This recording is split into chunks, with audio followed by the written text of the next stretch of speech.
Bonjour à toutes et à tous et bienvenue dans notre programme d'aujourd'hui. Que le Seigneur vous bénisse et partout où vous êtes en train de nous suivre à travers de ces programmes que nous avons élaborés et que nous sommes en train de partager depuis plusieurs mois. Que le Seigneur soit favorable dans tout ce que vous êtes en train de faire dans votre vie, dans votre famille, vos activités, votre travail. Que le Seigneur vous soit vraiment miséricordieux et gracieux pour la gloire de son nom. Alors aujourd'hui, nous sommes en train de continuer avec notre quatrième dispensation, qui est la dispensation de la promesse. Une dispensation qui est, j'avais dit d'ailleurs, je l'avais dit depuis le début, qui est proche de notre dispensation par rapport au concept, par rapport aux éléments de la foi. Alors nous allons continuer parce que nous sommes dans l'étude de la vie d'Abraham, qui est le père de la foi, selon la Bible, et c'est ce que nous croyons aussi.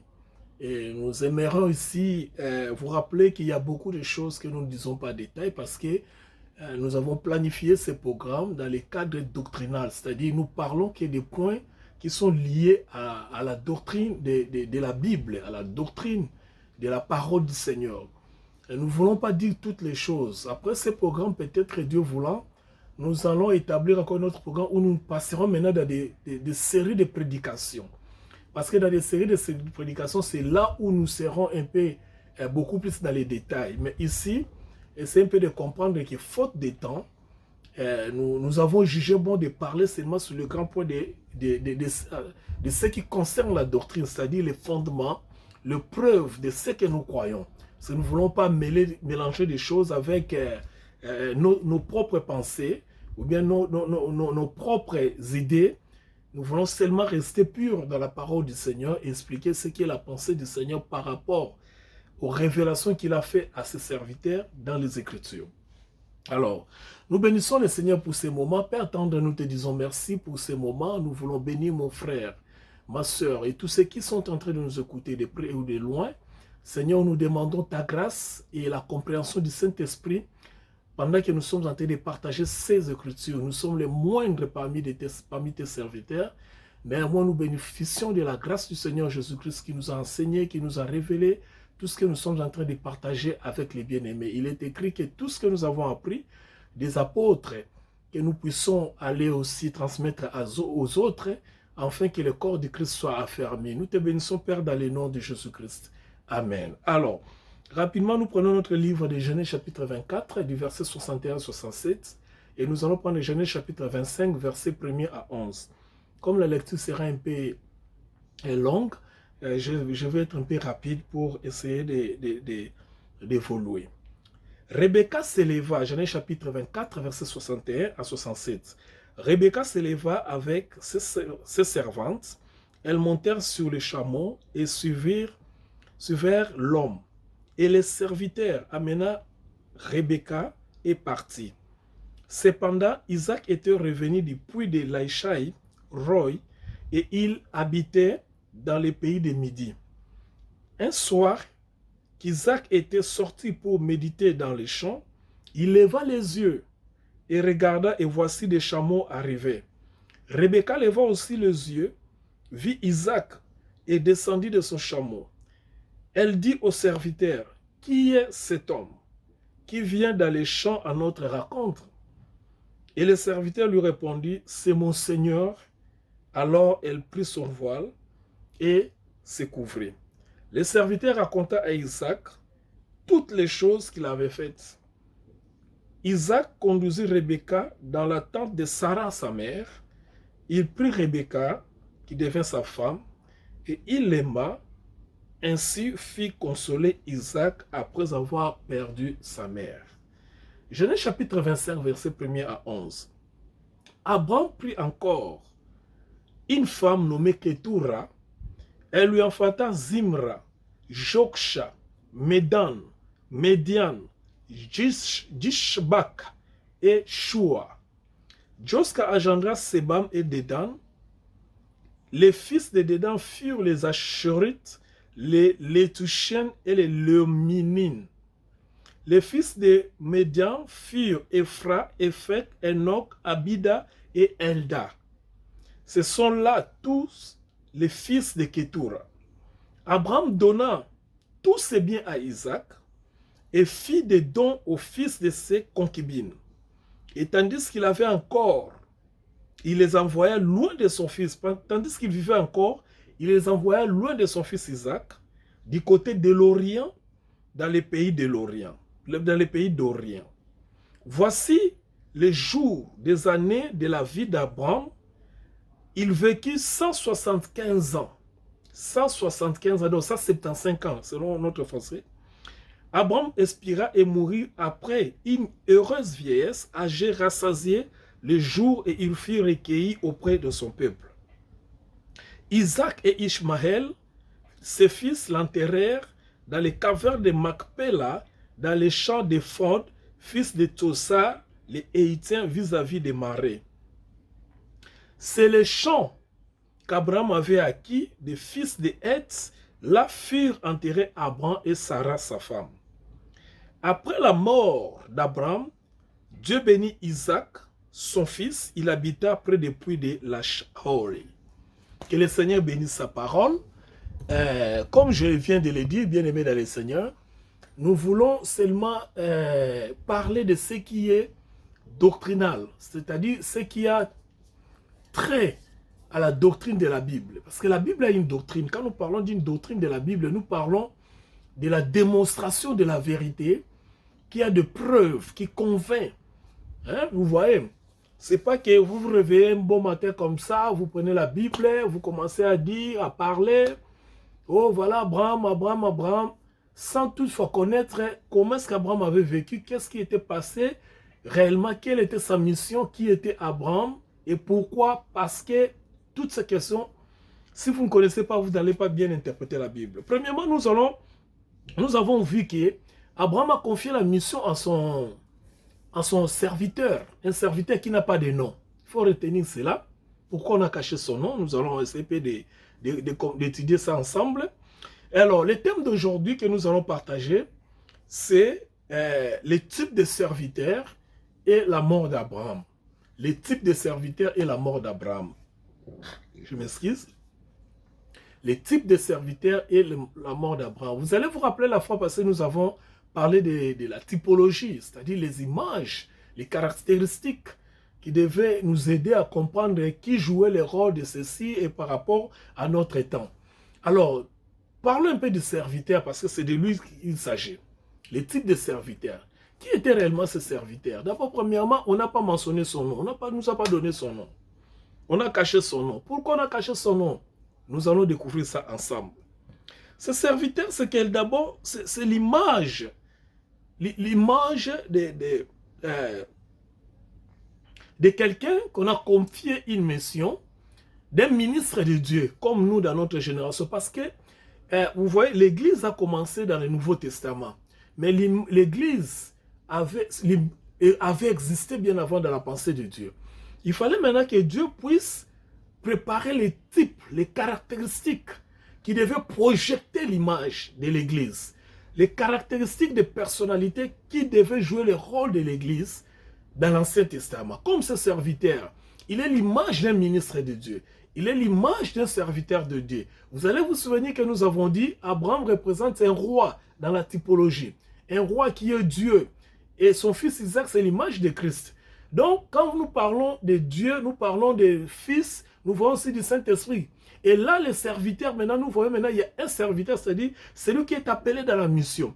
Alors, celui qui est appelé dans une mission, dans une dispensation, celui dont on a donné un message, on l'appelle dans notre ère, c'est-à-dire dans notre temps, c'est un apôtre.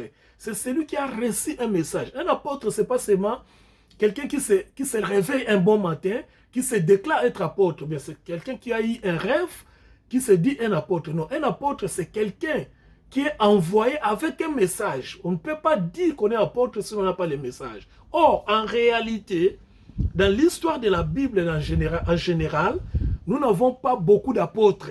Contrairement à ce que nous voyons aujourd'hui, certainement abusivement, les gens appellent tout le monde apôtre. Mais tout le monde n'est pas apôtre.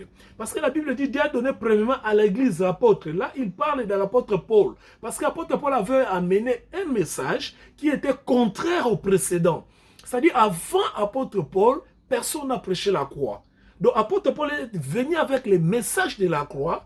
Et c'est ces messages-là que nous, aujourd'hui, non seulement nous sommes sauvés, mais nous sommes en train de continuer à répandre ces messages-là. Donc c'est lui qui nous a amené ces messages. Et apôtre Paul, il n'y a pas eu un autre apôtre dans les termes des messages. C'est pourquoi les gens parlent des apôtres, je suis apôtre. Non, un apôtre, c'est celui qui amène un message spécifique. Et c'est le premier ministère que Dieu a donné à l'Église. Cet homme était l'image d'un apôtre. Un apôtre, c'est qui? D'abord, c'est celui qui court. Un apôtre, c'est celui qui ne court pas sans un appel. Hein? C'est celui qui ne travaille pas sans un appel.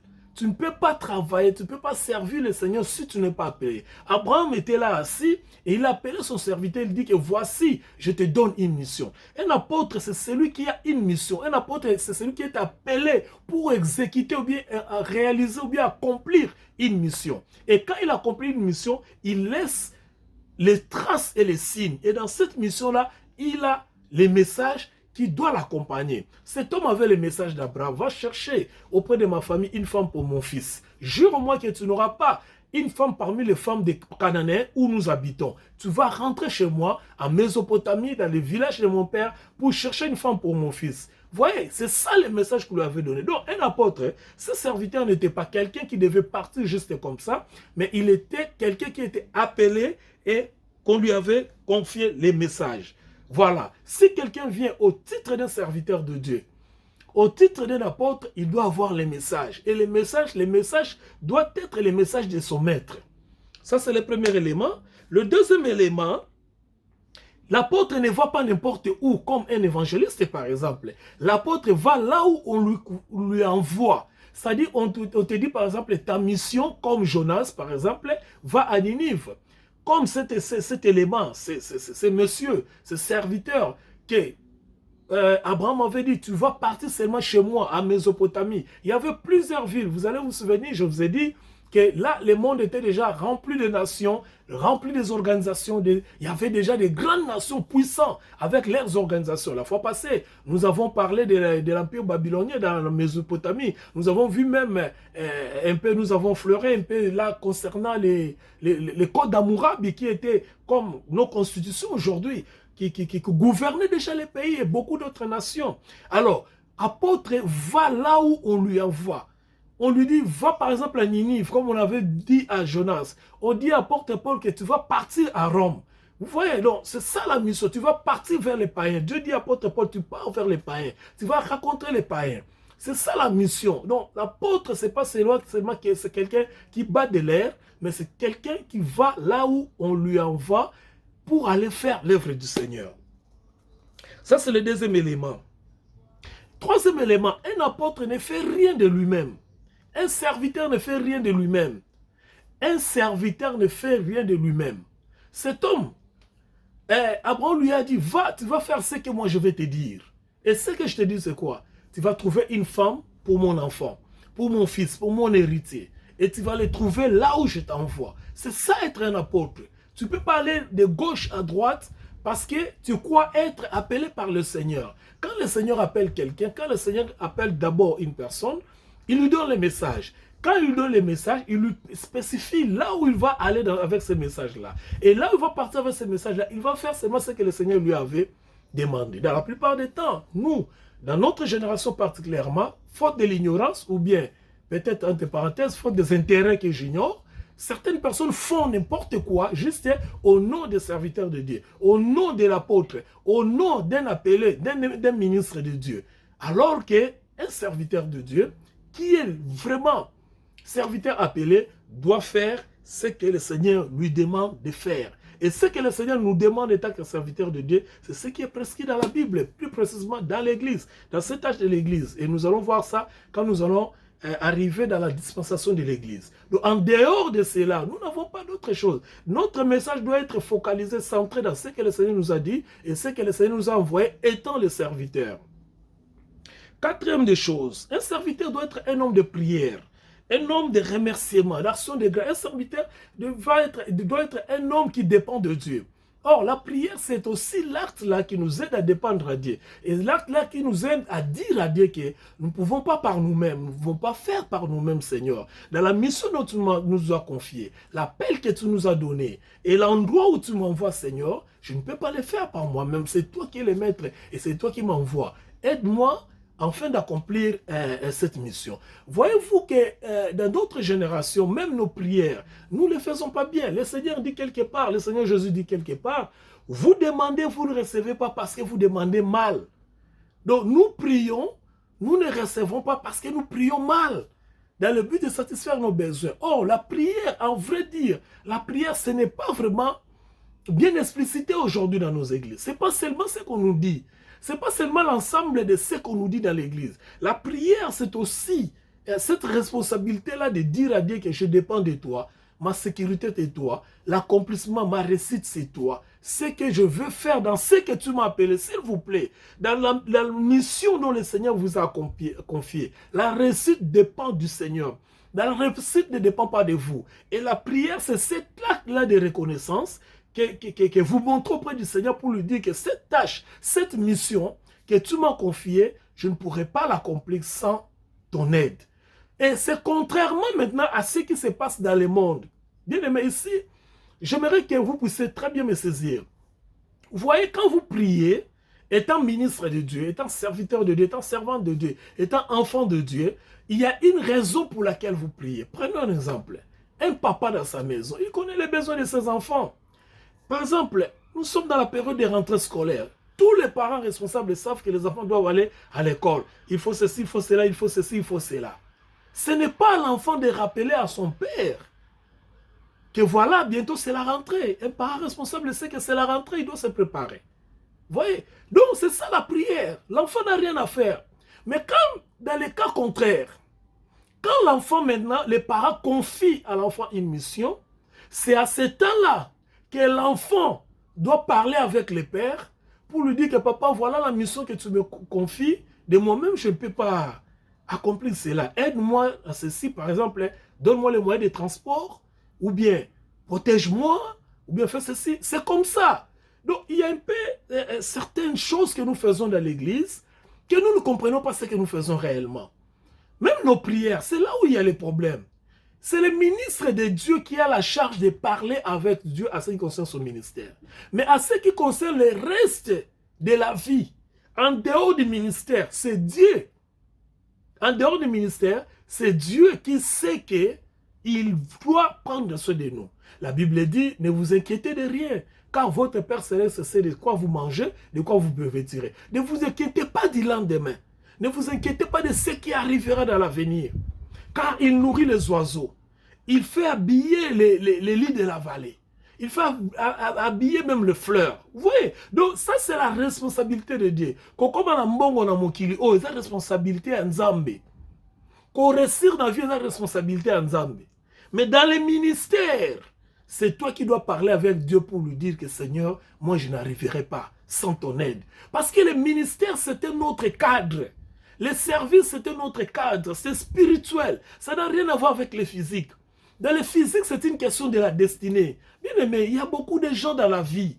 Ils sont là où ils sont, non parce qu'ils ont fourni d'efforts, ils ont préparé cela. C'est parce que c'était la responsabilité de Dieu, tel qu'il avait destiné, tel qu'il avait prédit la vie de tout et chacun de nous. Et les gens sont venus là-bas, qu'ils soient des païens, qu'ils soient des gens connaissant Dieu. Vous voyez? Donc, ils ont dit, mais réussir ça dans la vie. Et ça, c'est le destin. Ça, c'est le plan de Dieu pour tout le monde. Mais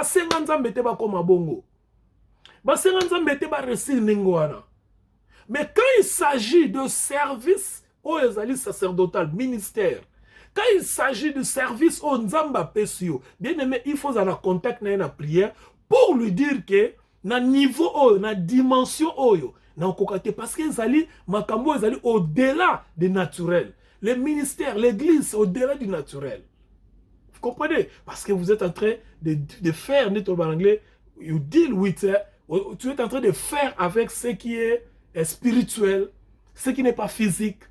Apôtre Paul dit, les armes avec lesquelles nous combattons ne sont pas charnelles. Donc, biloko toza nango na mokili, oh, biso toza la nzambe, toza la nzoto te. C'est pourquoi, et loko la mbongo, matériel, tout ça, ça ne doit pas, ces histoires-là ne devaient pas être la priorité dans l'église de Dieu. Pourquoi? Parce que ça n'a rien à voir avec l'église de Dieu. Et il y a qu'un 6 mois. Cherchez d'abord le royaume. Le royaume, ce n'est pas physique, le royaume dont nous parlons. C'est l'éternité. C'est dans un autre monde. Ce n'est pas dans ce monde physique. Parce que tout ce qui est dans ce monde physique est périssable. Ça va périr un jour, que vous le voulez ou pas. Que vous amassez ou pas, ça va périr. C'est ça les caractéristiques de ce monde. Le 5e point, le serviteur doit être sage. Quand le serviteur, nous parlons de la sagesse, le serviteur doit être quelqu'un qui sait parler, qui doit avoir la sagesse de gagner les autres. Vous voyez, ce serviteur est parti raconter Rebecca. Il a convaincu Rebecca. Il a parlé avec Rebecca. Et pendant qu'il parlait avec Rebecca, il a convaincu. C'est-à-dire, les serviteurs avaient les messages. Les serviteurs avaient de la matière à donner à Rebecca pour convaincre Rebecca de la suivre. De le suivre, pardon, parce que les serviteurs n'avaient pas vu le mari à mon avis Isaac. Mais le fait que Rebecca mon avis Isaac, mais le fait que les serviteurs avaient colobelaé, ils ont expliqué, ils ont passé matière à convaincre. C'est ce que les serviteurs, le rôle d'un apôtre, le rôle d'un ministre de Dieu, c'est de convaincre aux gens de venir vers Jésus-Christ qu'eux, ils n'ont jamais vu. Alléluia. Ce n'est pas à nous présenter, nous, tels que nous sommes, nos exploits, mbongo, expérience, non. Nous sommes là pour convaincre les gens dans la doctrine. C'est pourquoi la Bible dit, toute écriture est inspirée de Dieu, utile pour convaincre. Premièrement, pour convaincre. Nous devons convaincre le monde, nous devons convaincre les gens pour venir auprès de celui qu'eux, ils n'ont jamais vu. Nenge ba convaincre la biso pe toye pa ya yeso to monate, nenge pe biso il faut te convaincre. Oh, pour convaincre ces gens-là, il faut être sage. Pourquoi? Parce que ce monde, c'est le monde de la globalisation. On parle de la mondialisation. On parle de l'écuménisme. On parle de la globalisation. Alors, il faut être sage pour y avoir la monde où il y a globalisation, il y a écuménisme, il y a mondialisation. Comment tu peux utiliser la sagesse pour amener les gens vers le Seigneur? Parce que si on s'en va dans mabe, on peut risquer pe makamou belé. Si on s'en va dans mabe, on peut gagner peut-être à mon côté. Comprenez? Donc un serviteur doit être aussi sage. 6e point, un serviteur ne parle pas de lui. Vous voyez, cet homme, quand il est parti vers Isaac, il parlait d'Isaac auprès de Rebecca.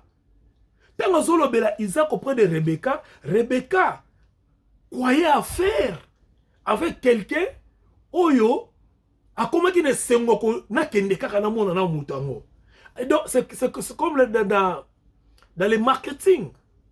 Donc quelqu'un parle d'un produit et ce produit peut-être au goûter on a noté mais non, il faut qu'on aille à biloko. Il faut non son bakay loko parce qu'il a très bien parlé de ces produits-là. C'est-à-dire azalaki doctrinaire, un doctrinaire, celui qui a les messages, celui qui a l'expérience avec les chefs.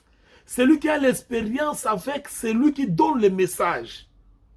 Il était doctrinaire. Tant que bandu comme ce moni, moi na mokonzi nanga zaboy, prince nanga zaboy, mokonzi nanga azabo. Il a convaincu. Mais il n'était pas parti par là-bas pour parler de lui. Comme on a zaboye, comme on a bishop, comme on a archibishop, comme on a prophète, comme on a boye, comme on a mokonzi. Non, il n'a pas parlé de lui.